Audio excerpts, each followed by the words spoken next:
pour cette action, il va être, ça va partir en cacahuète. D'accord? L'hypercalémie, donc un trouble ionique, peut même conduire à un arrêt cardiaque. Oui. Parce que ça va perturber le potentiel d'action. Après, vraiment, si tu veux, la physiopathologie du truc, je l'ai pas. En toute honnêteté, je l'ai pas.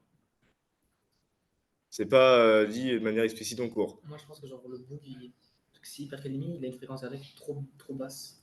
Et donc, Ouais. il n'a pas de sang qui va dans la carotide, donc il meurt de juste d'ischémie cerveau. Oui, mais vous verrez ça plus en Oui, on anat, verrait ça, mais oui. l'année dernière, Baké, il avait donné une anecdote, mais en Ah gros, bon quand tu injectes du potassium directement dans le cœur, tu l'arrêtes et c'est comme ça qu'on arrête le cœur quand on doit l'opérer et on branche le corps à une machine qui va envoyer le sang. Bon, vous verrez ça en anat s'il en parle en présentiel parce que c'était des rajouts présentiels et ça peut changer. Et en P2 aussi, on en parler. Mais tu injectes du potassium dans le cœur, il s'arrête. Rappeler, tu veux dire. Ah, ils ont des messages. Ok. Ah, Voltage dépendant. En gros, voltage dépendant, ça veut dire que ça dépend justement d'une impulsion électrique extérieure. Voilà. Les cardiomyocytes dépendent d'une impulsion électrique extérieure qui vient euh, euh, majoritairement des cellules nodales. Ouais.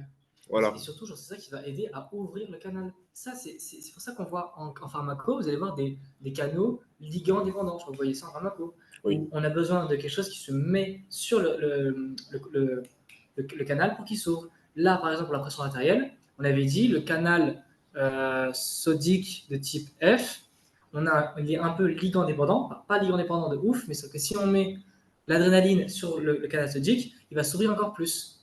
Aussi simple que ça. Pareil pour l'adrénaline au niveau de. Non, l'acétylcholine, pardon, au niveau du même canal. Ça va l'ouvrir plus. Du canal potassique, cette fois-ci, pardon. Avec un flux nerveux pour elle ou pas.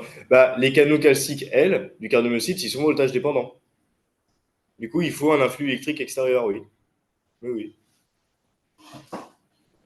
Vous avez d'autres questions ou pas? On passe au grand 4. N'hésitez pas si vous avez des questions, hein, vraiment. Oui. C'est bon ou pas? Pas de questions? N'ayez pas peur, hein. Vous avez peur? Non, vous n'avez pas peur quand même.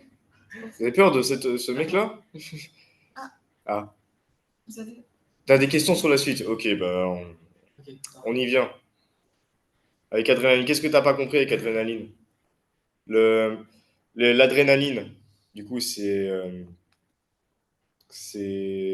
une hormone qui va augmenter la perméabilité des canaux sodiques et des canaux calciques, tout simplement. Ça va plus les ouvrir. Voilà. Donc, pour le canal sodique, tu as plus de sodium qui va rentrer dans la cellule. Et pour le canal calcique, tu as plus de calcium qui va rentrer dans la cellule. Ça augmente la fréquence cardiaque avec les canaux sodiques. Et avec les canaux calciques, ça va augmenter la force contractile. Comme l'a dit Féfé, le calcium intervient dans la force contractile des cellules. C'est ça. En fait, c'est que ça, on peut utiliser. Regardez, si vous voulez un exemple qui est clinique de ça, si un mec il a une bradycardie soit vraiment extrême, c'est-à-dire qu'il a trop de potassium par exemple, donc il a une fréquence cardiaque qui est très très faible, on va lui injecter de l'adrénaline pour du coup redémarrer son cœur parce que la fréquence cardiaque sera plus forte. Aussi simple que ça, c'est vraiment on injecte de l'adrénaline, on a plus de fréquence cardiaque, plus de contractilité. Ok, tu peux passer. Hein, T'inquiète. Alors, c'est bon, j'espère que c'est clair pour toi. Hein. C'est faux de dire, par exemple, les canaux sodiques sont responsables de la contractilité.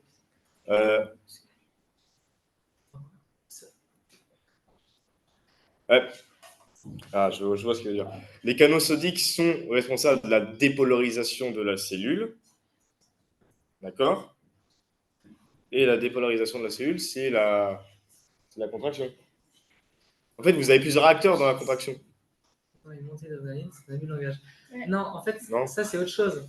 Parce que l'adrénaline, c'est le système sympathique. Et le système sympathique, c'est le stress. C'est le stress, c'est exercice, c'est tout ça. Et justement, ça accélère ta fréquence cardiaque. Et donc, justement, ça augmente la fréquence cardiaque. Donc, quand tu as une montée d'adrénaline, tu es en colère, etc., tu es rouge, parce que voilà, ton cœur il bat plus rapidement. Et là, il faut te dire, par exemple, une question. La contractilité, c'est le calcium. Incroyable. C'est l'équipe, voilà ce que. On est avec un mannequin moche. mais il a J'ai un tout à cœur. trouver. Il Voilà, a un petit cœur. Voilà. Terrifiant. Un tout petit Un cœur. petit cœur terrifiant, voilà, pour l'anecdote. Du coup, c'est clair pour toi ou pas, la personne qui a posé la question? Moi, je vais prendre La le fréquence cœur. augmente et les repos et le repos. Et le repos augmente. Hein? Repolarisation La augmente. repolarisation. Attends, quoi? Tu peux reformuler la question, s'il te plaît? Attends, j'ai pas compris pourquoi les cellulines dans les secondes. Physio. Oui, la contractilité musculaire, elle dépend du calcium. Plus tu as le calcium dans la cellule, et plus ta cellule elle va se contracter. Plus les. Comment on appelle ça ça, il le voit en histo. Vous allez le voir en histo, mais en gros, plus il y a le potassium, ça va rentrer dans certaines protéines. Et la protéine, elle va plus ou moins s'activer. Ça va faire bouger la myosine et l'actine ensemble. C'est comme ça. Le sodium, il permet la dépolarisation de la cellule. D'accord? Si la cellule ne se dépolarise pas, vous n'allez pas avoir de contraction. Mais la force contractile, c'est le calcium, oui. Pour la question entre la différence entre le système parasympathique et sympathique, en gros, quand vous allez dire système sympathique, c'est un abus de langage pour parler de l'orthosympathique. Et l'orthosympathique, il s'oppose avec le para. Vous avez deux dans le système nerveux autonome, vous avez le parasympathique et l'orthosympathique. Et par abus de langage, orthosympathique, on dit sympathique à la place. Du coup, pas que vous soyez perturbé par ça. C'est clair? La fréquence est du sodium. Du sodium. Oui. Bah, en soi, oui, parce que du coup, c'est les canaux sodiques de type F qui sont spontanés. Et c'est la spontanéité qui gère la fréquence. Parce que plus l'intervalle de temps où le sodium il va rentrer et il va provoquer le potentiel seuil, plus donc cet intervalle de temps il est court, plus la fréquence elle est rapide. Plus il est long, et plus la fréquence elle est basse. Enfin, c'est chiant de dire ça. La fréquence dépend du calcium. Non, la fréquence ne dépend pas du calcium. En fait, c'est que évidemment, on a besoin de calcium pour pouvoir dépolariser la cellule. Mais là, je disais ça, c'était pour simplifier. Le calcium, plus on a dans les cellules musculaires, elle va se contracter beaucoup. Le sodium, c'est pour les cellules nodales, uniquement s'il y a beaucoup de sodium pour le canal sodique de type F. Fanny. Parce que Vous allez revoir tout ça en histo, de toute façon. Hein. Est-ce que le calcium a un potentiel d'action neuronale? Alors, ça, c'est attention. Le potentiel d'action neuronale, on parle d'un neurone. Et dans le neurone, il y a plusieurs types de neurones. En général, le calcium n'intervient pas dans les neurones standards, mais il y a des neurones un peu spéciaux. Je crois que c'est le motoneurone, par exemple, ou d'autres qui vont utiliser ce calcium. Mais non, du coup, le calcium n'a pas d'intérêt dans le potentiel d'action neuronale. Et ça, de toute façon, c'était un errata à l'EB3 que j'ai mis sur le forum. Les errata, elles sont notées. Hein. Ouais. Elles sont toutes notées. Et non, elles ont été actualisées sur le sujet corrigé par Favre. On a corrigé les errata. Alors, le système sympathique, il fait quoi concrètement? Le système sympathique, il augmente il fait plein de choses. Il fait Oui. plein de choses. En fait, dis-toi que le système sympathique, c'est le système de fight, flight. Donc, en gros, c'est genre, tu vas combattre, tu vas courir, tu vas fuir, etc. C'est un système d'alerte. Le système sympathique, c'est un système d'alerte qui va te faire une tachycardie, donc augmenter la fréquence cardiaque, pour avoir beaucoup de sang qui va aller dans ton corps, et donc beaucoup d'oxygène, beaucoup de nutriments pour tous tes muscles, etc. Okay, le système sympathique, tu verras en ANAT, il y a une liste à apprendre, genre tu as environ 15 trucs à apprendre dessus, où en gros il va faire des trucs tout cons. Par exemple, il va juste augmenter la taille du ton iris, mais là, pour le cœur, vas-y, dis-le. Juste, retenez que c'est la commande involontaire de l'organisme. C'est tout ce que vous ne contrôlez pas dans votre organisme qui fait que vous êtes en vie. Et justement, qui fait que ça va accélérer votre cœur. C'est pas vous qui accélérez votre cœur de manière volontaire. Ouais. C'est votre système autonome, donc sympathique. Système Système autonome, système nerveux autonome, aussi appelé le système nerveux végétatif, divisé en deux, ok, sympathique, parasympathique. Mais d'un côté, on a le système nerveux autonome, ok, c'est le automatique, c'est le végétatif. Tous les êtres vivants l'ont. Les mammifères, les crustacés, ils ont un système nerveux autonome, ok. Et dans les deux, dans ce système nerveux autonome, tu as deux trucs, sympathique, parasympathique. Et ils ont des actions qui sont un peu contraires, mais leur action est complémentaire. C'est compliqué, mais en gros, les deux sont activés en permanence. Et s'il y en a un qui est plus activé que l'autre, alors il va s'activer, alors que l'autre, il ne va pas s'activer. C'est aussi simple que c'est aussi simple. C'est un peu dur à comprendre, mais honnêtement, c'est grave intéressant et vous allez voir au semestre 2. Ouais, vous allez voir au semestre 2. Ouais. Mais c'est juste pour que vous compreniez. Oui, c'est pour aider à la compréhension. Voilà. Mais ne vous inquiétez pas, vous allez revoir tout ça en histo, hein, notamment. Et aussi en ANAT avec. On dit. Ah non, il répond à la question. 3,2, c'est-à-dire que le sodium rentre. Ça, c'est la pompe à sodium, ça. Pourquoi tu parles de la pompe à sodium? C'est la stoichiométrie de la pompe à sodium. Pourquoi tu parles de la pompe à sodium, là? Est-ce que tu peux nous dire... Il parle de. Qu'est-ce qu'il parle de Parce que j'ai Ah, pas- C'est juste, t'as une question. Monte, enfin, descends en bas. Ah, Quoi? c'est pas nous On qui peut descendre en faisons haut. Non, non, le c'est- chat. Ouais,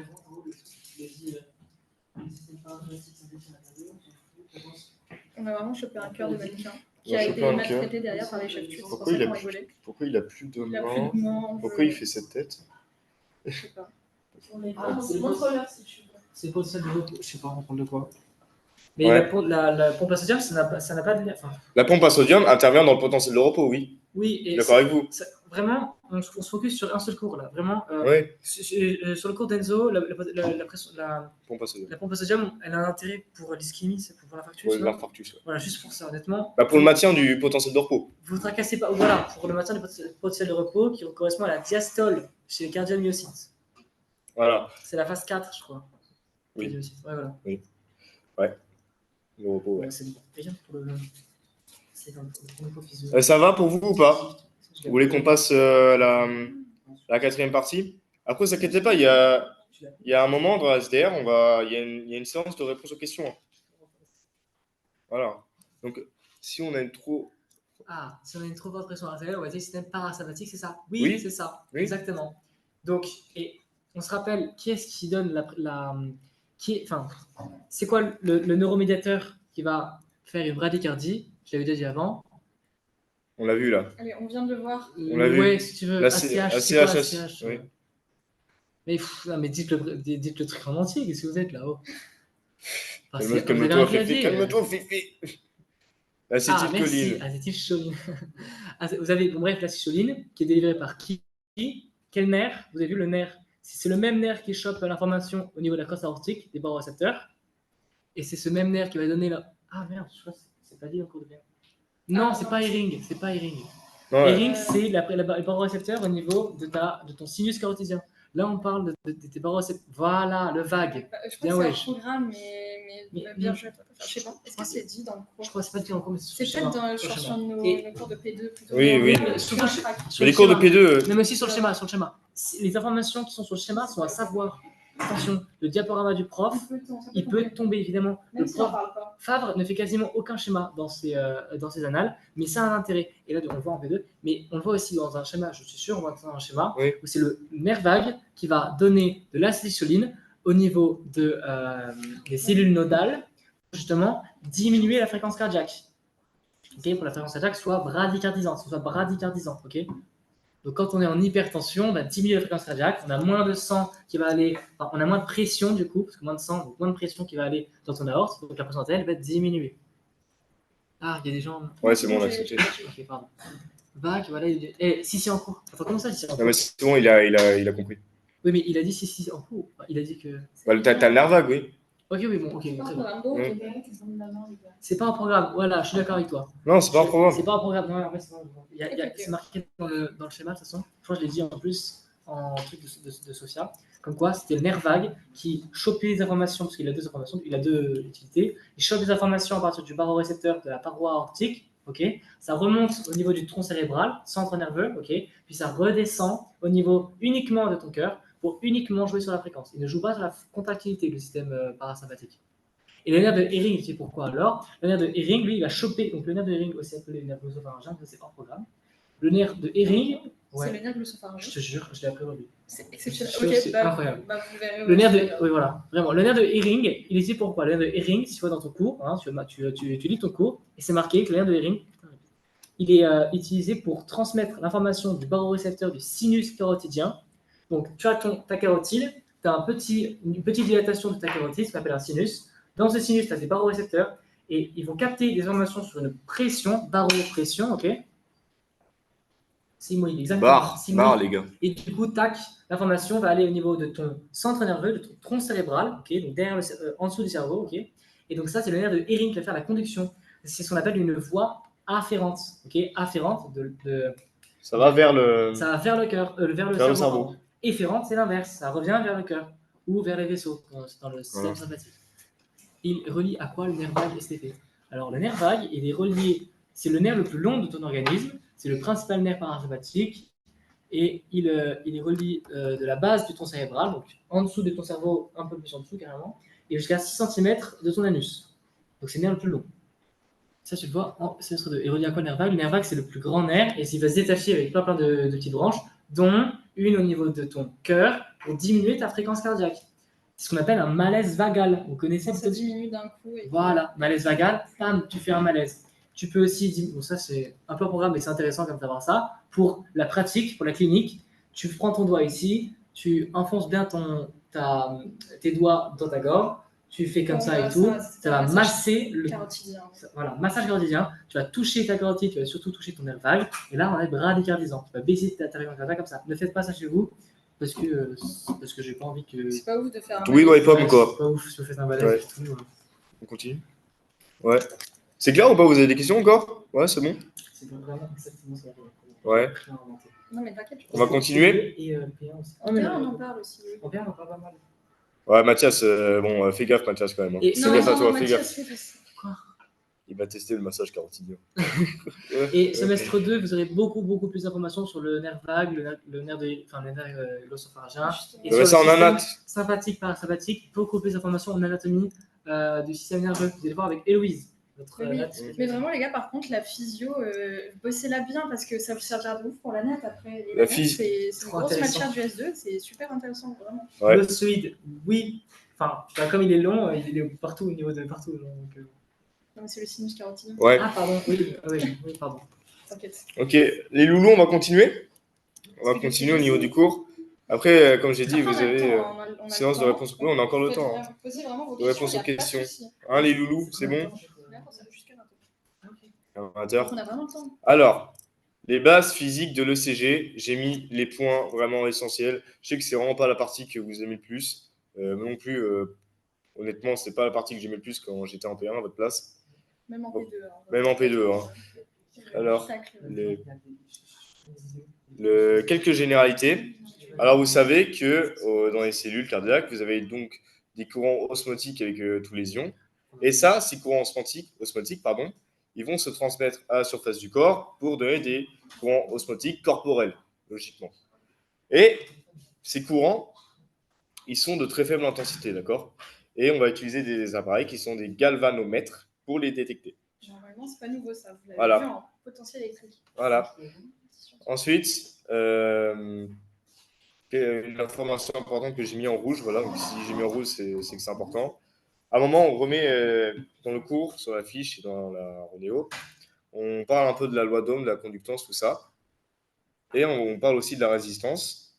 Et il faut bien retenir que dans l'organisme, on considère que la résistance est uniforme et non variable. Voilà. Il faut s'imprimer ça dans la tête. J'espère que c'est clair pour vous. Et du coup, l'électrocardiogramme, le CG, il est obtenu avec l'enregistrement de ces courants osmotiques, cela, induits par l'activité électrique du cœur, qui se retrouvent du coup à la surface de la peau. Les courants osmotiques corporels qu'on va détecter.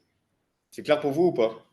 Vraiment, s'il y a un point à partir duquel c'est pas clair, dites-nous parce que plus genre ça va aller, Oui. si vous n'avez pas compris le début, vous comprendrez jamais la suite. Oui, on va faire des compilés, oui. Oui. Il y a notamment un compilé de tous les QCM de séance TUT qui va sortir. Mais elle sort après la dernière séance TUT. Logiquement. Ouais, c'est bon pour vous? Ouais, c'est tout bon. Hein. C'est parfait. Ok, petit point sur le galvanomètre. Du coup, c'est le petit appareil qu'on utilise pour détecter du coup les courants de faible intensité, comme je vous ai dit. Et si on réalise une petite expérience avec, donc ça c'est l'expérience qu'il y a dans le cours. Hein. Si vous voulez tous les détails dans le cours, là j'ai remis les points essentiels pour pas que ce soit trop lourd. Les détails sur l'expérience, tout ça, allez voir la fiche ou la Ronéo. Et on nous explique que le sens de déviation d'une corde, d'un petit fil métallique, il va se faire dans le sens qui correspond à la circulation du courant électrique. Est-ce que c'est clair ou pas? Est-ce que c'est clair ou pas?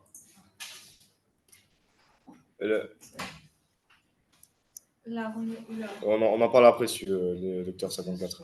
Oui. Est-ce que vous avez bien compris cette phrase-là là? C'est bon? Attends, je vais répondre à DS34. On répond vite fait, vas-y. Oui, non, mais oui, la Reneo, elle est claquée, elle est pas folle, vraiment pas folle. Je connais le mec qui l'a fait, c'est un mec bien, mais pas ouf pour la Reneo, vraiment. Voilà, pas ouf du tout. Mais c'est pour ça, suivez bien ma fiche. Évidemment, il faut remercier Sophia, mon ancienne. Elle a fait des très très bonnes fiches. Et donc, voilà. Ancêtre. On va les souhaiter. Notre ancêtre à tous. Voilà. Ouais. Du coup, vous n'avez pas de questions. Vous n'avez pas répondu, du coup, je pense que c'est clair pour vous. Et la force électromagnétique va donner le sens de déviation de la corde. Avec, du coup, le sens électromagnétique, enfin, la force électromagnétique, elle est symbolisée par le NS nord-sud, ici en bleu.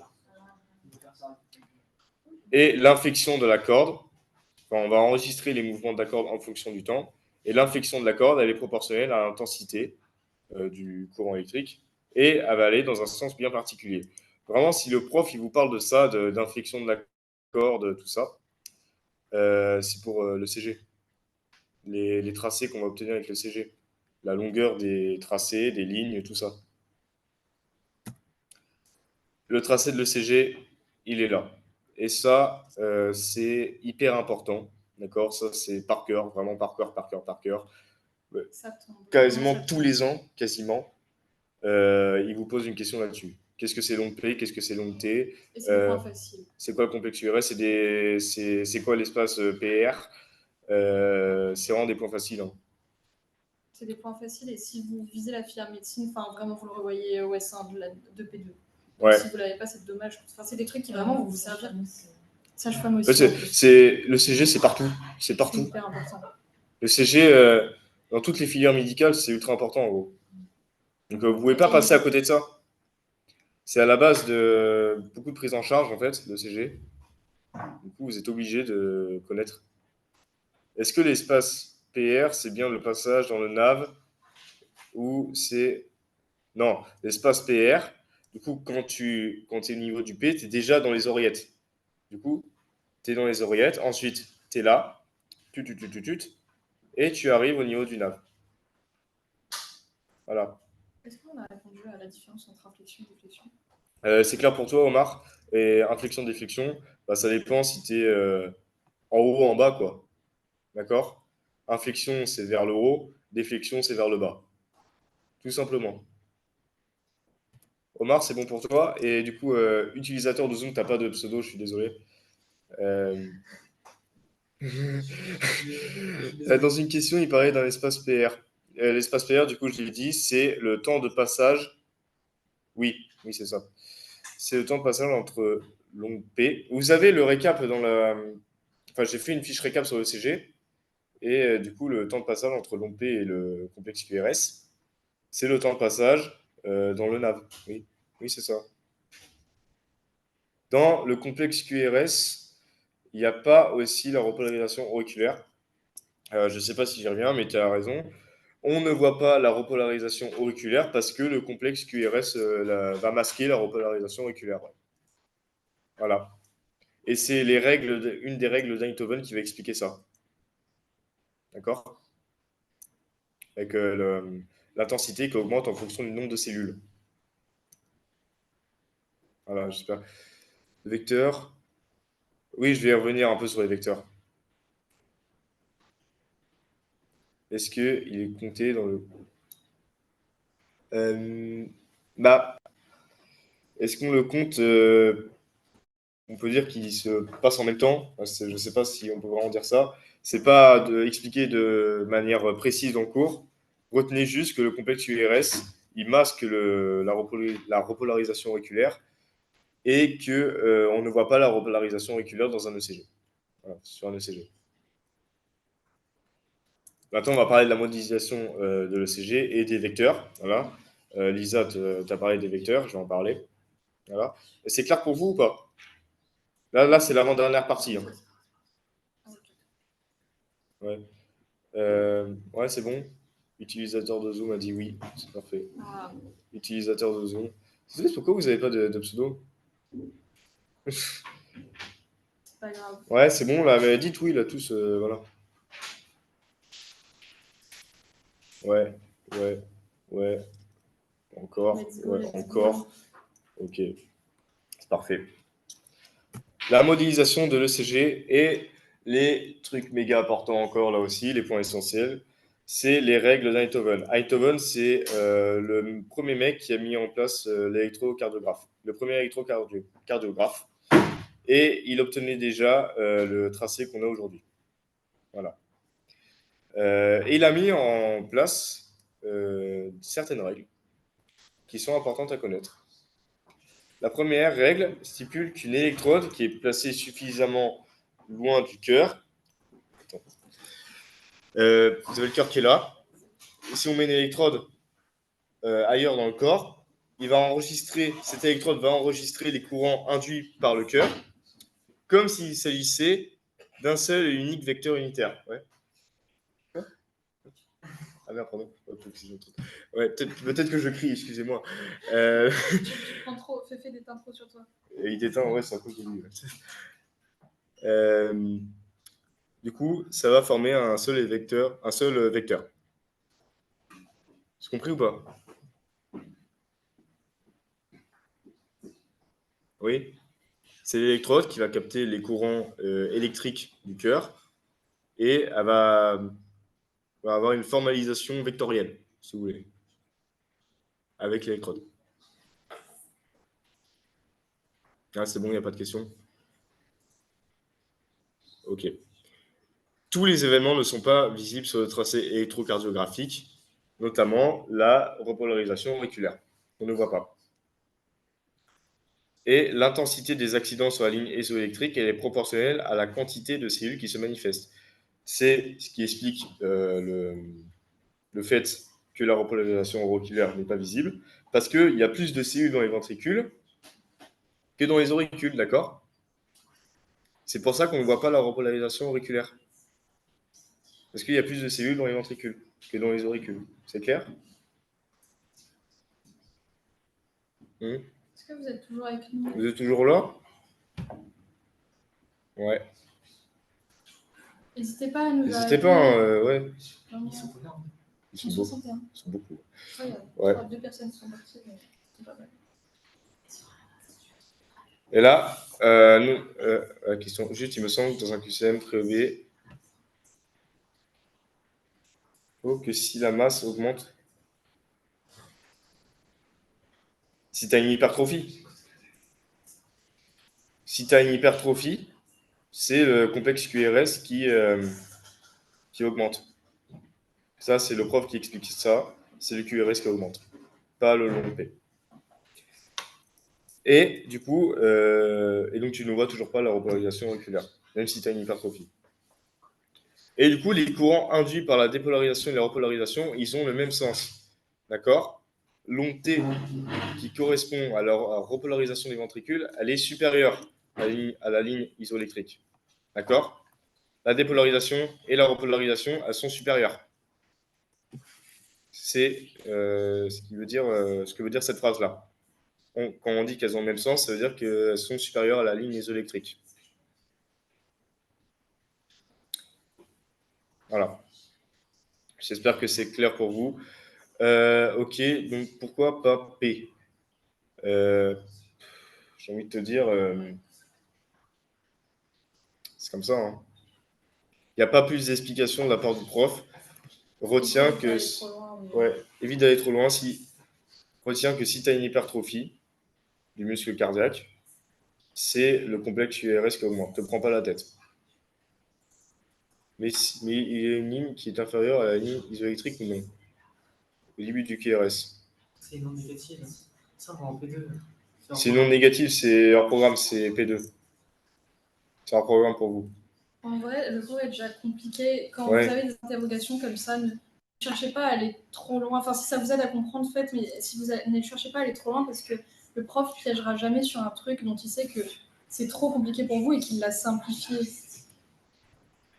Ok, c'est clair. Maintenant, on va passer à la deuxième règle. L'origine du vecteur unitaire est fixe et ce dernier va correspondre au centre électrique du cœur, proche du nœud auriculo-ventriculaire. Ça aussi, c'est une info un peu barbare qui est balancée comme ça par le prof, mais qu'il faut retenir, voilà.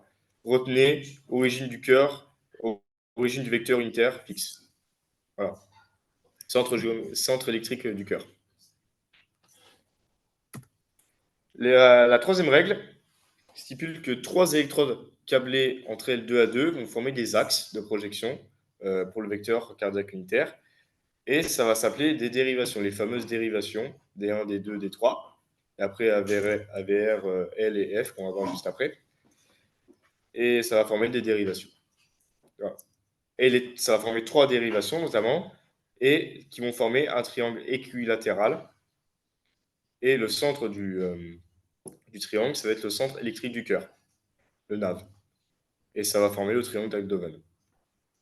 Celui-là. Est-ce que vous avez des questions avec le triangle d'Aldoven? On voit la dérivation D1, D2, D3 et les axes de projection. T'as une question, Enzo? La projection des vecteurs sur les dérivations, ça, ouais, ça t'as pas compris. Qu'est-ce que t'as pas compris? Parce que là, il y a plusieurs points en fait dessus. La deuxième, ça, ouais, vous avez pas compris ça, putain, je l'ai pas mis. En gros, c'est un peu compliqué à expliquer. C'est attendez, à tes souhaits. Vas-y. À tes souhaits. Ah ouais, à tes souhaits, ouais. Utilisateur de Zoom. Voilà. Pourquoi c'est comme ça? Alors, non, je l'ai pas mis. Comment je pourrais expliquer? C'est hyper compliqué. C'est très compliqué à expliquer, c'est des principes physiques très durs. En gros, c'est par rapport au sens conventionnel du courant, qui normalement se fait du moins vers le plus, et pas du plus vers le moins. Voilà. Normalement, c'est du moins vers le plus, pas plus vers le moins. Et je pense que... En P2, on voit Quoi? pas les plus-moins, on s'en fout. C'est pas si important que ça. Parce que là, Ouais. on voit. C'est pas le... Vraiment, ça, c'est pas le plus important. Les plus-moins, les axes de projection des dérivations. Retenez-les quand même, si c'est notamment supérieur à la ligne isoélectrique ou inférieur. Mais ne vous prenez pas trop la tête sur le pourquoi du comment c'est comme ça. Parce que c'est vraiment un peu physique. C'est un peu. Enfin, c'est des lois physiques qui sont un petit peu compliquées, Ouais. qui ne sont pas abordées. C'est cette partie-là que tu n'as pas compris. Si c'est genre supérieur ou inférieur à la ligne isoélectrique. Alors ça vient du fait, ça vient du sens conventionnel du courant, des dérivations, qui est censé aller du moins vers le plus. Mais si ça va du plus vers le moins, notamment pour la D3, là, tu seras en dessous de la ligne isoélectrique. D'accord? C'est le dernière image que tu as mis là. Sous. Voilà. Donc ne vous embêtez pas sur le pourquoi du comment. Et je vous dis, c'est pas le plus important.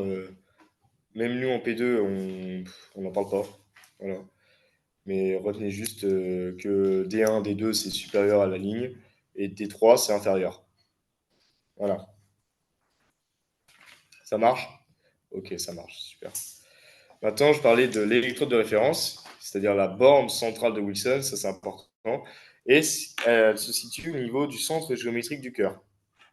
Pas centre électrique, hein, centre géométrique. Vraiment là, quoi. Vraiment. Plein Après, centre. le cœur montre sur le cœur Le cœur. le cœur du Le mannequin. cœur, le 5 cœurs. Attendez. Voilà. Le cœur du mannequin. Vraiment, genre.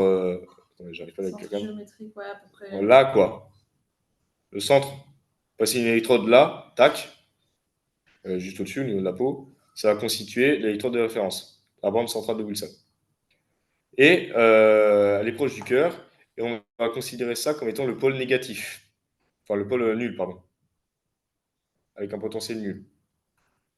Et en plaçant une autre électrode à n'importe quel endroit du corps, autre endroit du corps, genre, je sais pas moi, le genou par exemple, on va enregistrer une différence de potentiel.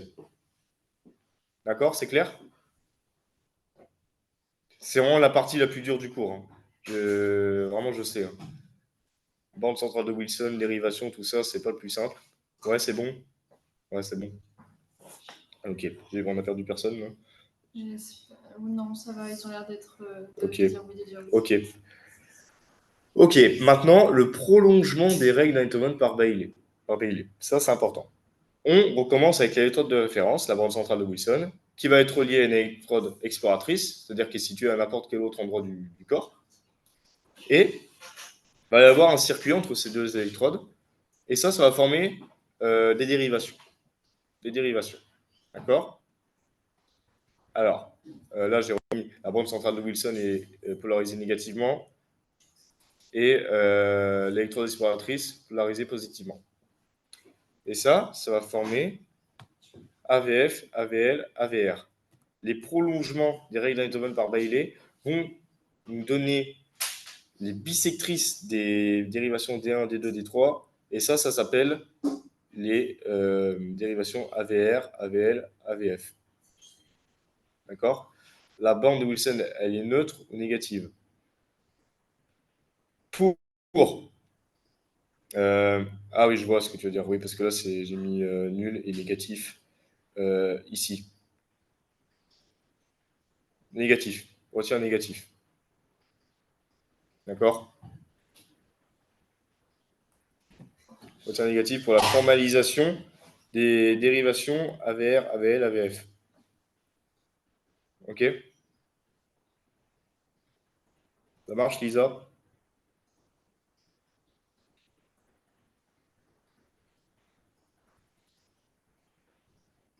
Ouais, c'est bon. Ok, super.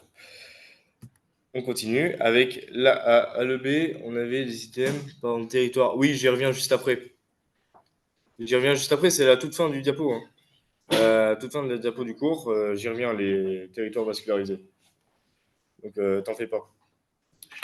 L'axe électrique du cœur. Donc, les 6 dérivations périphériques, pas précordiales. Hein. Pas précordiales. Hein. J'avais fait le piège. Je pense que vous vous en souvenez, si vous avez fait la séance lutte. Pas précordale, dérivation périphérique. D1, D2, D3. Alors, j'ai remis D2, c'est une erreur. C'est une erreur. Et AVF, AVL, AVR. Oui, j'ai remis D2, c'est une erreur. Ça va étudier, ces dérivations-là vont étudier l'activité électrique dans un plan frontal. D'accord? Et ça va nous donner l'axe électrique du cœur qui est orienté vers la gauche et vers le bas. Comme ça. Bim. Voilà. J'ai pas compris les vecteurs. Ok. En gros, ça, les vecteurs AVL, AVR, AVF, c'est expliqué par le prolongement des règles d'Einthoven par Bailey. Ces dérivations-là, on les a grâce à une électrode de référence, la bande centrale de Wilson, qui va constituer le pôle négatif, et une électrode exploratrice qu'on met n'importe où sur le corps. Ok? Ça, c'est 2 à 2, va y avoir un circuit entre les deux électrodes qui va reformer des dérivations. Précordial, j'y reviens juste après. C'est les V1, V2, V3, tout ça. Précordial, est-ce que c'est faux de dire près du cœur ou pas? Hein? Si, c'est ça. Oui, c'est ça, oui. Okay, près du cœur, ouais. À côté du cœur. Okay. Et pour les AVL, AVR et AVF, c'est unipolaire, les dérivations. C'est 3 dérivations unipolaires, parce qu'elles ont un seul pôle. Tu sais, si elles vont. T'as pas l'autre diapo? Quel diapo? Le diapo avec les. Voilà, celle-là. AVR, AVN1, elle part de un pôle. Après, c'est de la moitié de 1. Enfin, t'as vu ou pas? Regarde. Non, c'est là, c'est là. Ah, merde, c'est là. Donc là, ça part de un pôle, et tac. C'est unipolaire, alors que là, c'est bipolaire. Tac, tac. Ouais. Un pôle, voilà. pôle. Là, c'est unipolaire. Et donc, AVR et AVLF, c'est juste. Donc, R, c'est right, left, et la foot, c'est ça? Oui, c'est ça. Voilà, c'est genre. Voilà, c'est ça. Je ne prenais pas la tête avec ça, vraiment. Apprenez ça comme ça, j'ai envie de dire, je suis désolé. Mais c'est important. Ouais. Et ouais, c'est pas mal. En vrai, genre foot et tout. Et le Sarah, la question de Sarah. Tu peux expliquer? Mais... Tu peux expliquer en soi concrètement, c'est quoi dérivation, genre sur notre corps? Les dérivations, c'est une formalisation. Donc, si tu veux, ça ne correspond pas à une zone anatomique précise. On met des électrodes sur le corps et on va faire une formalisation vectorielle. C'est comme des vecteurs. C'est des vecteurs. En fait, c'est une formalisation mathématique. Voilà. Et c'est comme, genre, imaginons, genre là, tu as un câble, ici, et tu Tiens, enfin, je un câble vais électrique. utiliser Ça c'est un câble électrique qui touche le câble électrique, donc c'est l'électricité, et donc c'est comme un éclair, et donc l'électricité, elle va traverser ton corps, parce que ton corps, c'est pas isolant, il est conducteur, ton corps, enfin, quasiment, on va dire. Donc là, c'est un peu pareil par rapport au cœur, c'est que dans le cœur, donc c'est comme dans le cerveau, où tu peux mettre des électrodes sur la tête, et donc on a un encéphalocardiogramme. Non, un encéphalogramme. On a un encéphalogramme. Ouais. Pour le cœur, on a un Électrocardiogramme. Merci. Donc là, tu as l'électroencéphalogramme et tu as électrocardiogramme. Cardio, parce que le cœur, parce que dans le cœur et dans le cerveau, aussi dans l'intestin, mais ça on s'en fout. Ah non, on s'en fout pas, c'est marqué dans le cours de pression artérielle. C'est dans le cours de pression artérielle, on a. Mais attends, là je fais un lien. Dans le cours de pression artérielle, on a 3 zones au niveau du corps où on a des cellules nerveuses, neurones, qui arrivent à faire des potentiels d'action spontanément. Dans le cerveau, pour vivre, réfléchir, etc. Dans le cœur, pour du coup avec des cellules natales, pour faire des fréquences cardiaques, etc. Et dans l'intestin, pour faire des contractions de l'intestin. Et donc, les influx électriques, okay, on peut les capter à la surface du corps. Pourquoi? Parce que le corps est conducteur. Donc, ça veut dire qu'on peut mettre des capteurs sur la peau. On ne peut pas rentrer à l'intérieur parce que c'est chiant, on va rentrer dans le corps. Donc, non, on va aller vraiment sur la peau du mec. Et on va pouvoir capter les influx nerveux. Et si on veut encore plus de précision, pour les précordiales, on va se mettre carrément vraiment juste à côté du cœur, donc devant le sternum. On le revoit juste après, là. Voilà. T'as tout compris? Super. Ok, bah c'est parfait. Merci, Fifi, le boss. Du coup, l'axe électrique du cœur orienté vers le bas et la gauche. Sur la fiche et sur le cours, vous savez que l'axe électrique, il peut changer dans les pathologies.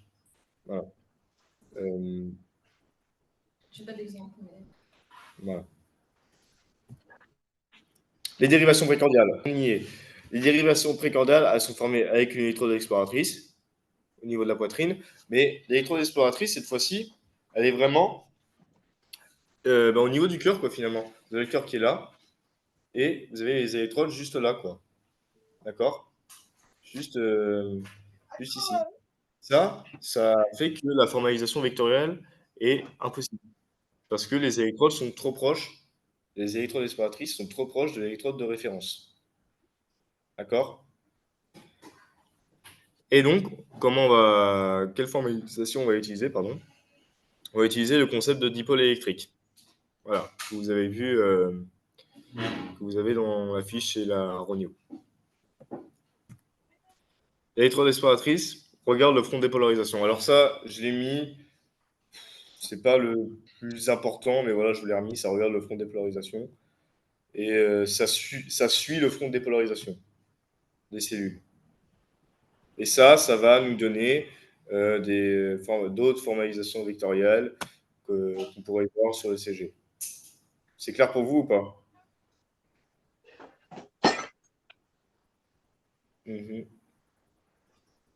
N'hésitez pas si c'est pas clair. Alors, Yes. Non, petit yes. N'hésitez pas à répondre aussi. Ouais, n'hésitez pas. Et voilà, des questions, posez des questions Posez des sur. questions. Après, c'est des questions pour. Ouais, c'est bon. Oui, là, c'est pour. Après, on a une séance de réponse aux questions. Donc, Ouais. alors, de toute façon, c'est la dernière partie là. Et elle est vraiment là. C'est ton quoi? C'est ce que capte l'électrode exploratrice. Oui. Oui. Oui. Oui, c'est ça. Trop dommage. Non, il n'y a pas Biofi après. Précordial, c'est D1, D2. Non, précordial, c'est pas ça. D1, D2, D3 et AVL, AVF, AVR. Les 6 dérivations, ce sont des dérivations périphériques. Précordial, c'est les V1, V2, V3, V4, V5, V6. D'accord? Je vous avais fait un piège là-dessus. Il y a Biofi après? Non, il n'y a pas. Ah si, il y a une séance Discord aussi. Il y a une séance de Discord Biofi Oui. Il y a une séance Discord. Oui, il y a une séance Discord de Biofi après à 20h. Et ça finit à 20h notre truc. Voilà. Le fameux D4, il n'y a pas de D4. Il n'y a pas de D4. D4, ça n'existe pas. Bref. Je vous ai fait un petit piège. Franchement, il était facile le piège. Désolé, hein, j'ai fait pire que ça. Hein. C'était le piège de l'EB, ouais. Mais souvenez-vous, la séance lutte, les amis. Il y a quoi qui marche pas parce que c'est trop près du cœur? La formalisation vectorielle. D'accord? Les les électrodes sont trop proches entre elles pour qu'il y ait une formalisation vectorielle. C'est clair pour toi? Oui, des deux, il existe physio, t'inquiète. Alors, on va continuer avec la dernière partie, l'interprétation médicale de l'ECG, enfin de la pratique. Hein. Voilà, ça fait vraiment Et du en vrai, bien, c'est ça. ça. Enfin, ça Ça fait tellement plaisir. Oui, vraiment. Voilà, vraiment la meilleure partie du cours. Alors, ce qui nous intéresse en médecine, ce sont les anomalies tracées, d'accord? Les anomalies tracées, on peut les voir quand il y a des lésions anatomiques, des modifications de milieu intérieur, genre par exemple une hyperkaliémie, trop de potassium dans le sang. C'est une modification du milieu intérieur qu'on pourrait voir sur l'électrocardiogramme. D'accord? Et des modifications canalaires. Par exemple, ouais, des canaux calciques, sodiques qui ne marchent pas, ça va impacter le CG. Et du coup, on pourra le voir. Aussi, mais je sais pas si c'est dit dans le. Quoi? Les troubles du rythme aussi, mais je sais pas si c'est Les dit troubles du rythme? pas sur les sujets. Les troubles du rythme, on n'a pas vu. Après, si c'est pas dans le cours. Et quoi? Les morpions? On l'a vu en maths, ça touche les. Euh, Ah, ok, what? ouais, ben, j'espère que c'est clair pour vous. Voilà, j'espère que c'est clair pour vous. Ensuite, et là, on avait une question là-dessus. Est-ce qu'on allait voir ça ce soir ou pas? On le voit, le regroupement des dérivations. Et ça, c'est super important. Le prof, il en parle dans les réponses, dans ses réponses. Et souvenez-vous, le premier QCM de l'EB qui avait changé, l'item D qui avait changé, on parlait de ça. Donc il insiste sur ça, le prof. Donc je vous dis vraiment, faites gaffe avec cette partie du cours. Faites très attention. Euh, Personnellement, j'ai jamais vu en anal, mais là, on ne sait jamais cette année. Mettez un warning dans votre tête là. Euh, Regroupement des dérivations, faites attention à cette partie-là.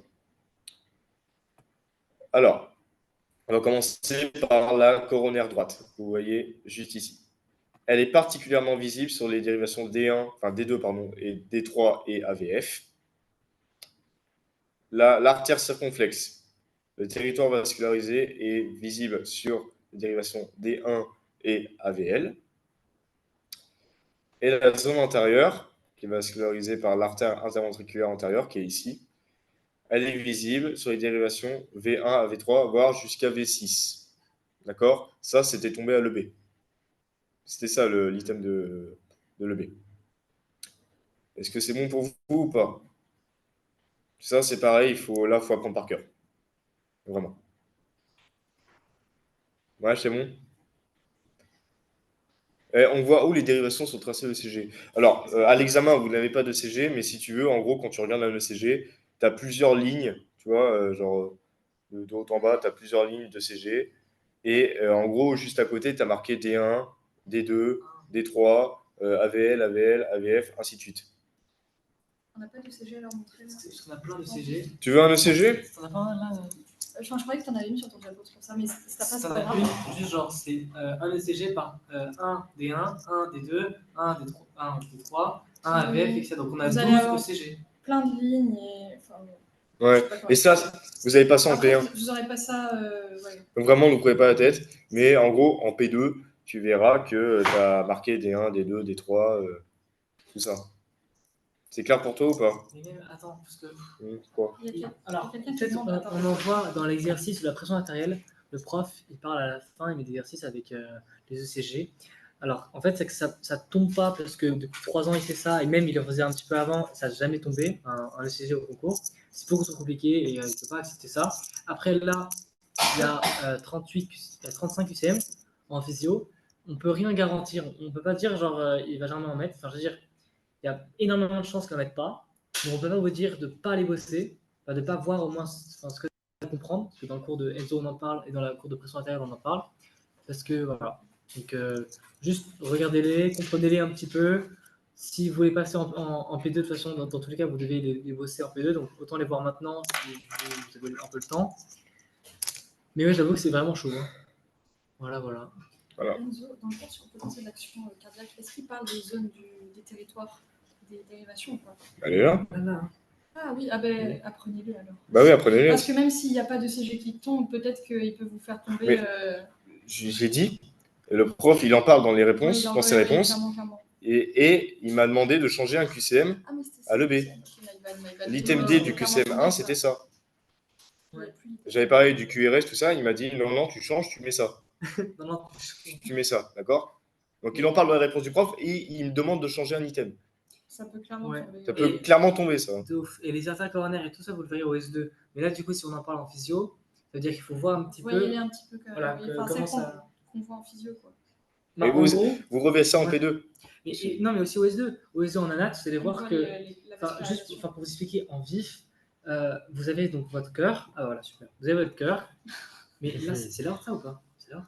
Bon. Ah bah, il est Ça, un peu c'est mal fait. net cap, ça, mon pote. Bref, vous avez un cœur. Il est un peu mal Vous fait. avez une grosse artère, c'est l'aorte. Ça, vous la connaissez toutes. Hein, l'aorte, tac, elle fait Un ouais, arc. un arc vers la gauche. Comme ça, elle fait un arc vers la gauche. Et entre le cœur et l'aorte, donc à l'entrée de l'aorte, vous allez avoir deux grandes artères qui vont aller sur le cœur, qui s'appellent des coronaires, droite, gauche. Elles vont se diviser Et on en est- artères circonflexes et Là, voilà. Exact. l'aorte, c'est l'artère et qui vous avez la deuxième vascularise. qui est là. Voilà. Non, c'est QCM1 aussi. QCM1, normalement. Bon. Du coup, ouais, apprenez bien ça, c'est très important. Donc, Ça peut tomber, hein. On va avoir une intensité des deux avec, je fais, Donc si, si on bouge de la coronaire droite, on aura une intensité plus faible. Attends. Ah, tu veux qu'on monte? La coronaire droite, D2, D3, AVF. Mais- Voilà. Si tu as une atteinte, en gros, il va te dire si vous avez une atteinte sur la vascularisation de la coronaire droite, bah, ça sera visible sur les dérivations D2, D3, AVF. Il ne parle pas de si ça sera plus intense, moins intense, il ne dit pas ça. D'accord? Retenez ce qu'il y a écrit là. C'est bon pour vous ou pas? Et j'ai vu coronaire gauche là passer, c'est retenez circonflexe. Parce que si je ne me trompe pas, le circonflexe vient de la coronaire gauche. Ouais. Je me souviens pas exactement. Ah, Ouais. si, je crois. Parce que la droite, c'est l'artère Interventriculaire antérieure. antérieure. Voilà. Ouais, c'est bon. Bah, Les loulous. Voilà. Hein. Super. Ok. Reste combien de temps? J'espère que ça vous a plu. Voilà. J'espère que vous avez bien aimé. C'est pas la fin de la SDR. Hein. C'est pas la fin de la SDR, c'est la fin du récap de mon cours. Oh là là. Alors là, est maintenant, grand. ah, ça y est, il a attendu le moment. Là, maintenant, c'est la réponse aux questions. C'est la réponse aux questions. Et on Ah oui, peut c'est ma filleule, y ça. aller. Charlotte Brindot. Ah. Voilà. Ok. Alors, Sarah. On parle de Sarah là. Sarah. Regarde, c'est ça. Attends, Sarah, je prends en photo le truc là. Non. Bon, attendez. Dans quelle ordre on fait ça? Sarah qui parle de ça. mais tu Parce que, capotes. Alors attends. Posez vos questions, c'est là, c'est la foire aux questions là. Moi, je t'envoie ma fiche Alors. Enzo par mail, comme ça tu pourras la projeter. Déjà Toi, vas-y, bien. fais répondre à ta question. en Ben, même temps. QCM. Et ensuite, je parle de l'électrode d'Arsenbal, j'envoie juste ma fiche à Mais- Enzo pour qu'il puisse la projeter. Ok. Sarah avait un truc très intéressant, oui, parce que comme ça, avec parenthèse, c'était obligé de noter, etc. C'est capable de noter ça parce que c'est un peu ambigu, je trouve. Alors, en fait, c'est que le prof, c'était un cas clinique. Ok. Les cas cliniques, ça peut tomber. Les cas cliniques, ça peut Il y en a tomber, mais beaucoup dans- oui. Fabre n'en fait pas beaucoup en hypertension artérielle. Il peut en faire. Justement, c'est le seul cours avec valeur normale adaptée où il peut faire des cas cliniques. Donc, un cas clinique, c'est quoi littéralement? C'est on nous donne en énoncé un individu qui a certaines pathologies ou certains trucs. Il faut du coup répondre aux questions dessus, tout con. Enfin, genre en mode s'il dit le QCM item A, cette patiente a un risque élevé d'avoir une hypertension artérielle parce que justement, on a vu dans le cours de l'hypertension artérielle qu'il y a des facteurs favorisant à l'hypertension artérielle. Je vous avais marqué dans QCM 32 de Saradius, qui est d'ailleurs votre tutrice d'anatomie du bassin, je vais voir au semestre 2. Et du coup, je disais quoi? Je disais que oui, voilà, elle était obèse, elle était en hypercholestérémie, elle était conductrice de poids lourd. Donc, Ça va répéter. donc tous ces Amplifié, problèmes-là, si elle est conductrice de poids lourd, ça veut dire qu'elle est sédentaire. Si elle est sédentaire, ça veut dire qu'elle ne fait pas beaucoup fonctionner ses muscles des membres inférieurs. Enfin bref, tous ces problèmes-là, ce sont des facteurs favorisant à avoir de l'hypertension artérielle. Surtout le fait que elle a une consommation, je crois que c'était un régime riche en sel pendant beaucoup de temps. Et je l'avais dit d'ailleurs même avant que Sarah Radius est hyper tendue. Donc, on se comme ça avec ça. Mais du coup, le prof serait capable de mettre ça. Alors, le prof serait capable. Alors, évidemment, l'ambiguïté des Tu veux que je le QCM, partage? c'est rare. C'est-à-dire que les professeurs font des QCM et ils en font de mémoire, je ne connais pas le chiffre, mais ils font genre 3 fois plus de ce qu'ils peuvent. Et après, ils sélectionnent les QCM qui vont vraiment tomber au concours. Et l'ambiguïté, ça, elle est évoquée. Personne n'aime l'ambiguïté. C'est extrêmement rare, quoi. À l'examen. Deuxième fois. Et du coup, aussi, j'ai un autre truc. Oui, c'est quoi? Merde, j'ai oublié. J'ai pas reçu. Et donc, au concours, oui, voilà. Ça arrive. Oh, l'examen. Putain, mec. À l'examen, dans tous les cas, à la fin de l'examen, quand il y aura les notes, etc. Quand il y aura les notes, etc. là, et donc, il se peut qu'il puisse y avoir quelquefois. Attends, on va lire tes messages après parce que quelquefois, il peut y avoir des QCM qui sont ambigus, les élèves les rapportent au tuteur, et on peut, je crois que c'est super rare, mais il y a des QCM qui sont annulés. Aujourd'hui, c'est très rare. Ça existe, mais c'est très rare. Et de toute façon, et voilà, les profs n'aiment pas les reproches. Je ne veux pas leur dire vous êtes trompés. Est-ce que. Attention.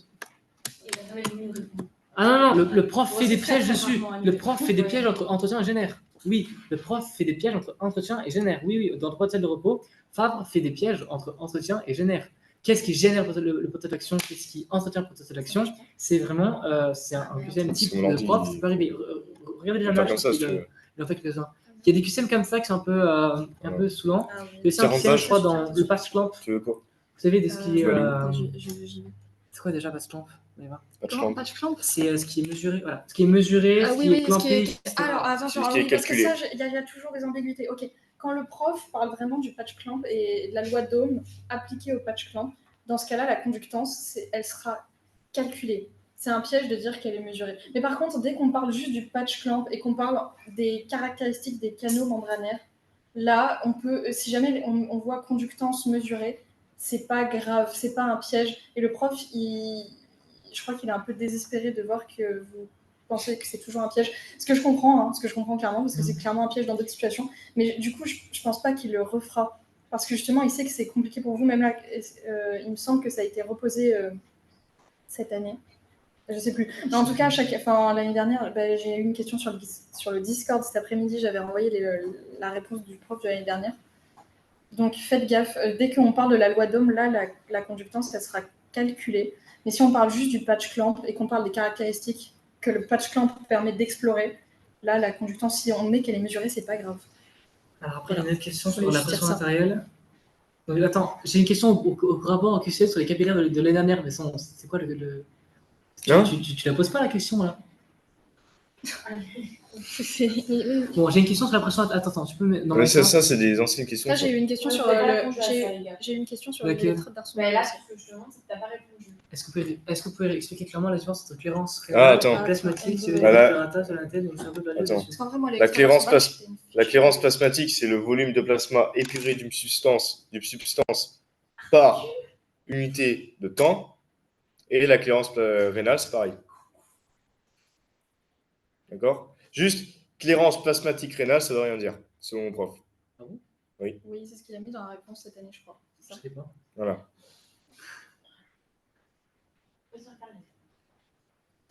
Oui, la réponse du prof fait alors, j'ai une question sur ça. C'est vrai que le prof, cette année, les réponses, elles sont... Oui, alors en fait, le prof... Oui. Alors, le prof, du coup, cette année, donc depuis 3 ans, il y a le cours sur la pression... Depuis 3-4 ans, il y a la cours sur la pression artérielle. 3 ans, 33. Ouais, voilà. Et du coup, c'est cette année où le prof, il a décidé de changer en disant qu'il y avait une pression hémodynamique qui a du coup fait spawn. Et là, du coup... Attends, pression... c'est-à-dire qu'avant, en fait, il faut se dire que si le prof compte ça vrai, c'est que c'est vrai. Même si ça a changé donc cette année, c'était vrai avant, maintenant c'est faux. C'est simple que ça. Avant c'était vrai, maintenant c'est faux. Voilà. Les modifications du prof qui fait d'année en année, c'est ça qui fait foi le jour de l'examen. C'est pas, même si l'année dernière il avait compté autre chose, si cette année ça a changé, c'est ça qui fera foi. Ne vous intéressez pas aux années précédentes. Hein. Enfin, sauf pour les trucs qui n'ont pas changé, mais sinon, Voilà. si ça a changé, l'année dernière, c'était plus valide. Osmolarité, Mais il a dit qu'il ça, pouvait faire. Enfin, il est trop Il a bizarre. dit- Le prof, cette année, a fait des réponses trop bizarres, Ouais. je vous jure. il a dit, ouais, il faut apprendre les La deux différence, définitions. Mais en gros, l'osmolalité, c'est les osmoles par kilo. Oui. Osmolarité, osmoles par litre. Je sais que dans mon cours sur les flux transépithéliaux d'absorption intestinale, à un moment, on dit osmolalité et osmolarité. Sur le schéma du prof, il a marqué, j'ai fait une réponse au Discord de tout à l'heure, il a marqué osmolalité. Donc, vous avez un moment plus d'osmol dans un compartiment qu'un autre, vous avez une osmolalité qui augmente. Ça dépend si on parle de kilos ou de litres, en gros. Et ça, franchement, je l'admets, hein, c'est très, très, très ambigu, hein, je C'est sais. très ambigu parce que lui, il fait jamais la distinction entre les deux d'habitude. Il a souvent utilisé les deux termes sans trop. Parce faire que, la en fait, osmolalité et osmolarité, c'est surtout la biophie. C'est de la biophie. Ouais, c'est important à distinguer en biophie, mais en C'est important en physio, biophie, oui. En physio, ça n'a pas tant d'intérêt que ça. mais comme il vous dit de faire gaffe, Bah, faites gaffe. faites attention. Voilà. On peut. C'est terrible. Parce que même la réponse, je sais pas si vous avez vu la réponse sur le potentiel chimique, aka le gros truc ambigu d'un cours, il n'a pas donné clairement le sens du potentiel chimique. Mais en gros, pour moi, retenez juste flux diffusif gradient haut. Potentiel chimique, il a dit que c'était juste une simplification qu'il avait faite. Donc retenez pas forcément de sens parce que même avec mes vieux, on n'est pas d'accord. J'en avais parlé avec Alexis. Pour lui, le potentiel chimique allait dans le sens du gradient. Et j'en ai parlé avec Sophia hier. Le potentiel chimique allait dans le sens inverse parce que c'était la même chose que flux diffusif. Donc... Et même le prof n'est pas clair là-dessus. Donc, à mon avis, il ne mettra jamais d'item tel quel. Il parlera toujours du flux diffusif. Il parlera jamais du potentiel chimique, sauf s'il veut faire comprendre que, comme il y a un potentiel chimique, il y a une tendance à la diffusion. Mais il donnera jamais de sens de potentiel chimique. Jamais.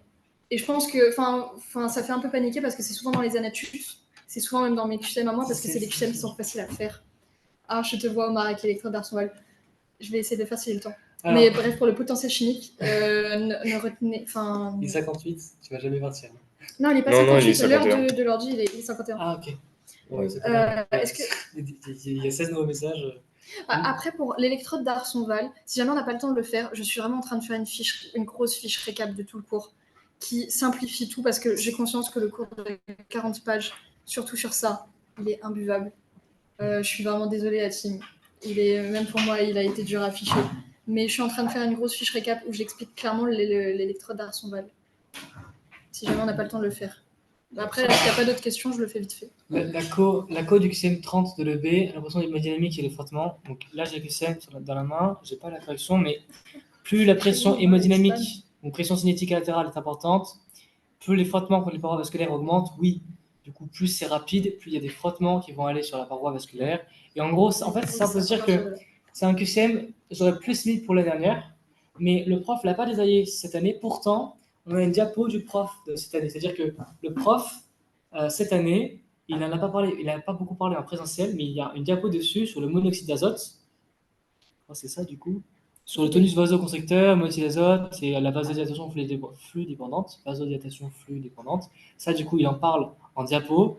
Donc, il ne faut pas vraiment s'y intéresser puisqu'il n'en a pas parlé en présentiel. Mais, attends. Tu me poseras la question en message privé, parce que là, ça prend trop de temps. Le tabagisme, par exemple, on devrait mesurer. Alors, c'est quoi Après, je ferai l'électrode d'Arsonval. QCM Voilà. 32. Ouais, attends. Il y a Omar qui va me tomber En dessus. fait, là, il y a beaucoup de J'avais questions. dit- En fait, J'avais dit ouais. que Franck On enchaîne Sarabis vite. était hypertendue, j'avais dit qu'elle était fumeuse. Voilà, Et on va c'est marqué dans le cours que faire le tabagisme, qui va faire mal aux artères et aux vaisseaux sanguins, ça augmente l'hypertension artérielle. Il y a plus de risque d'être hypertendu si tu fumes. C'est juste ça, en fait. Il n'y a pas de choses en plus. C'est un facteur de risque cardiovasculaire. C'est un facteur de risque, exactement. Et dans ce qui s'est Attends, réponds, Fafé. c'est l'inverse, oui. Donc quoi? C'est l'inverse que la perméabilité des canaux de potassium, elle est supérieure de base. Canaux sodiques. Oui, c'est l'inverse. Les canaux potassiques Tu sont peux plus réexpliquer, perméables que j'ai pas suivi. En gros, j'ai dit dans l'énoncé que Saradius était hypertendue, qu'elle a 50 ans, etc., et qu'elle était fumeuse. Si elle est fumeuse, ça veut dire qu'elle consomme du tabac. Fumeuse, ça veut dire qu'elle fume. Voilà. Du coup, le tabac, pas ouf, parce que c'est du monoxyde de carbone. Enfin bref, c'est pas bon pour tes vaisseaux. C'est un facteur en fait, ce qu'il faut savoir, c'est que fumer du tabac, c'est un facteur de risque à avoir des pathologies cardiovasculaires, dont l'hypertension artérielle. Pour personne, alors, le génère et entretien, ce qui génère le potentiel de repos, c'est. Non, ce qui génère, c'est quoi déjà? Ce qui génère le potentiel de repos, c'est la différence. Non, je crois que c'est la différence de perméabilité de mémoire, c'est ça, c'est la différence de perméabilité du canal plastique. Ce qui entretient, c'est la Du pompe à canal sodium. plastique. Et ce qui entretient, c'est la pompe à sodium. Voilà, donc différence de perméabilité, ça génère. Ce qui entretient, c'est la pompe à sodium. Voilà. Tu vois avec ça. Ultrafiltration. Alors, ça veut dire quoi quand un truc qui sont vrais et que c'est faux? C'est le professeur Favre, qui fait ses Attends, tu QCM. peux bouger la souris, s'il te plaît. Il a le droit de changer d'avis. Hein. Il peut avoir une étude Merci. qui contrecarre ses avis. Donc, du coup, il peut dire qu'en 2018, il y avait un item qui était vrai, genre que lui, il pensait que c'était vrai, que tout le monde pensait que c'est vrai. En 2020, on fait une étude, etc. Ou alors en 2020, Favre, il change d'avis parce que je sais pas quoi, c'est lui qui décide. Et du coup, l'item devient faux. Mais pas pour le... Non, c'est juste Ah, là, je- il pose une question sur. Il comprend pas pourquoi c'est oui. faux. Et c'est pour ça qu'on vous a sorti les annales, on vous a sorti les 4 derniers sujets et on a essayé d'actualiser les corrections parce que les corrections sont pas toujours actualisées. Parce que ce qui était vrai une année n'est plus forcément après, surtout s'il y a du hors-programme. Ça peut arriver. Là, il n'y a pas de hors-programme dans les 4 sujets qu'on a mis. Maxence, Pourquoi il y a ton. il y a Maxence qui dit il a remplacé le monoxyde d'azote avec CO2, O2. C'est pas la même chose. C'est pas la même chose. C'est-à-dire que la vasodilatation fluide dépendante, là on a fait une slide dans un diapo, ok, c'est avec du monoxyde d'azote. Le CO2 et l'oxygène, c'est en rapport avec le débit qui change avec les organes. Plus tu as de CO2 dans des veines, artères à un moment donné dans ton muscle, enfin dans ton bras, c'est-à-dire que ton bras il consomme beaucoup d'énergie, il a fait beaucoup de respiration cellulaire, donc il a fait beaucoup de CO2, du coup on a besoin de vasodilater. Un des effets du CO2, du monoxyde de dioxyde de carbone, c'est la vasodilatation. C'est pour ça que d'ailleurs, ça donne des malaises au niveau de ton cerveau. Et après, tu avais dit quoi? Pour dioxygène, du coup, bah, tu as besoin de dioxygène, du coup, bah, ça doit vasodilater si tu as besoin. C'est la naté. Ah oui. Oui, désolé, je réponds sur les petits messages par... Tant pis, bon, on coupe. Ouais. Ce qui s'est de l'année dernière, le flux qui vient. Ok, c'est pas grave. Attends, le flux liquide. Ah, c'est moi. Entrant dans les capillaires diminue avec la valeur de la pression hydrostatique interstitielle. Je comprends pas. Le flux liquide entrant dans les capillaires. Ah oui, je vois, oui. C'est un item l'année dernière. Et ouais, le prof, il l'a considéré comme étant faux. Ouais. Bah, Et la colle. Que ce soit faux. Pourtant, c'était compté vrai. Moi, Pression j'étais d'accord avec le hydrostatique fait que ça soit interstitielle. vrai. Parce que, en gros, c'est par rapport à la relation de Starling Ouais. et le gradient de pression hydrostatique. Et du coup, si la pression hydrostatique interstitielle diminue, Non, le mais- gradient. Attends, mais l'item est vrai là. Ifon Nari, il dit que l'item est vrai ou c'est faux? Le prof considère comme étant faux, mais moi je le considère comme étant vrai. Ouais, moi aussi je pense. Oui, c'est besoin. Là, c'est interstitiel, donc ça va pousser son Oui. capillaire. Je sais pas pourquoi il a compté faux 5 ans. En réponse des profs Ouais. ou Ouais. J'avoue, je comprends pas. J'avais eu une longue discussion avec un P1 sur Discord là-dessus. Ouais. Ah. Attends, le prof a répondu que c'était une erreur de le compter faux. Donc, il le considère vrai. Ah, C'est ça le... Non, il c'est le vrai. considère vrai parce qu'il était compté faux à la base. Donc ça veut dire que c'est vrai. Donc l'item est vrai. Donc pourquoi c'est vrai? Du coup, réponds. il l'a dit parce que... Par rapport au gradient de pression hydrostatique et la relation de Starling, la différence de... C'est dû à la différence de pression hydrostatique. Moi, je pense que c'est juste parce que c'est marqué interstitiel. Si la pression Et c'est aussi le fait que ça soit marqué interstitiel. Donc, si c'est interstitiel, ça veut dire que la pression hydrostatique, elle va pousser contre ton capillaire. Elle va pousser. Donc là, tu as ton vaisseau qui est là. Attends, ton vaisseau qui est là. Toi, tu es interstitium. Tu vas pousser contre le vaisseau. Ok. Donc si ça pousse le vaisseau, c'est une pression hydrostatique qui est interstitielle. Ok. Donc, tu pousses pour que le flux qui vient, il entre dans le capillaire. En fait, tu as la pression hydrostatique intracapillaire dans le capillaire, dans le vaisseau, qui va pousser les solutés vers l'extérieur du vaisseau, vers le tissu interstitiel. Et là, tu as la pression hydrostatique interstitielle, donc celle qui est à l'extérieur des vaisseaux, qui va pousser vers l'intérieur. Comme la pression aquatique, en fait. Comme la pression aquatique. Ouais. Mais du coup, la pression hydrostatique intracapillaire favorise le flux sortant, donc le flux vers le tissu interstitiel. Ouais. Ça, voilà, comme ça c'est clair. Et la pression hydrostatique interstitielle, c'est l'inverse. Ouais. Mais vous avez aussi la pression aquatique qui joue. Oui. Parce que vous vous souvenez que la pression aquatique, à un moment, devient supérieure à la pression hydrostatique. Et la pression aquatique, on la retrouve aussi à l'interstitium. Sauf que là, elle est clairement négligée. Pourquoi? C'est à 70 grammes par litre de protéines, donc l'albumine, dans ton sang. Donc, la pression aquatique de l'interstitium, elle est beaucoup trop faible. Et donc, voilà. Nala, tu as raison, oui, le CO2 et le monoxyde de carbone permettent tous deux la vasodilatation. Oui, en intensité, je pense, différente. Parce que le monoxyde d'azote, c'est vraiment genre un système à part entière. Le dioxyde de carbone, lui, oui, quand même pas mal de vasodilatation. C'est pour ça que justement, quand tu as trop de CO2, tu es en hypercapnie. En hypercapnie, tu es surtout en acidose. Oui. Pour eux, c'est plutôt acidose. Pour nous, voilà, c'est le professeur a utilisé le mot capnie dans son cours valeur normale adaptée. Oui, j'ai dit ce que c'était. C'est juste la concentration en CO2 dans le sang. Voilà, c'est la comme concentration en CO2 dans le sang. Les CO2, mais comme c'est dans le sang, comme c'est dissous. C'est ça. Et donc, quand tu as beaucoup de CO2, donc acidose, hypercapnie, etc., et c'est un gros problème parce que tu as aussi donc, la vasodilatation de plein de vaisseaux et dont des vaisseaux, il ne faut pas qu'ils se vasodilatent de malade, notamment ton cerveau. Tu as trop de sang dans ton cerveau, tu as une hyperpression et tu as des malaises, coma. À la fin. Oui, il y a une diff entre pression hydrostatique, intracapillaire et interstitielle. Juste, on va terminer là-dessus. Si vous avez d'autres questions, dites-le sur le forum, sur le Discord.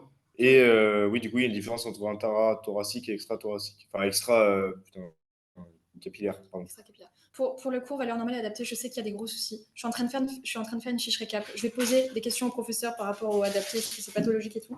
Donc, l'électrode Varsonval, normalement, tu auras ta réponse.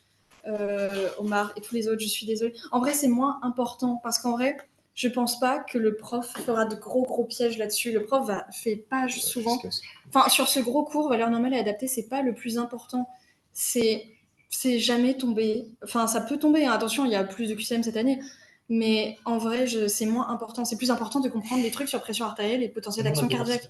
Mais bref, je vous sors une fiche récap, je vous le promets. Je donne mon âme dessus, d'accord ? Dernier truc. Je donne mon âme dessus. Dernier truc, là, pour les 34 qui sont là, enfin 31, juste, on va poser une question à Favre et on va demander à Favre plein de choses, notamment pour le cours de compartimentation. Oui, il y a plein de... Un DN physocé, non, j'ai un peu la flemme.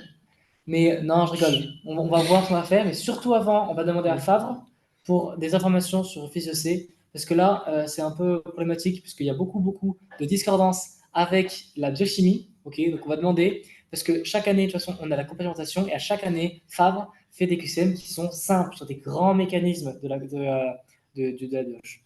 Voilà, on va voter au revoir. On doit laisser place à la biophysique et à la séance Discord. Pour vos QCM, faites un post Discord. Faites un post Discord, posez nos questions sur Discord.